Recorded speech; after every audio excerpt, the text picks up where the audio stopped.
საქართველოს რეგიონალური განვითარების და ინფრასტრუქტურის მინისტრის მოადგილე ჩეხეთის ელჩი შეხვდა. შეხვედრა ორ ქვეყანას შორის ურთიერთთანამშრომლობის შედეგებისა და სამომავლო გეგმების გაცნობას ისახავდა მიზნად. საქართველოს რეგიონალური განვითარებისა და ინფრასტრუქტურის სამინისტრო აქტიურად თანამშრომლობს ჩეხეთის კოლეგა სამინისტროსთან, როგორც საექსპერტო, ასევე პროექტების მხარდაჭერის კუთხით.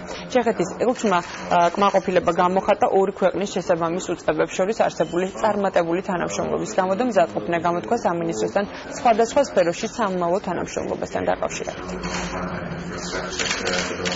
მემორანდუმი გაფორმებული თანამშრომლობ ჩვენ კოლეგა სამინისტროსთან, ჩეხეთში რეგიონული განვითარების სამინისტროსთან, ამიტომ დავსახეთ გეგმები 2015 წელს რა აქცენტები დავსვათ ამ თანამშრომლობის, რათა უფრო ნაყოფიერი იყოს ორივე მხარის.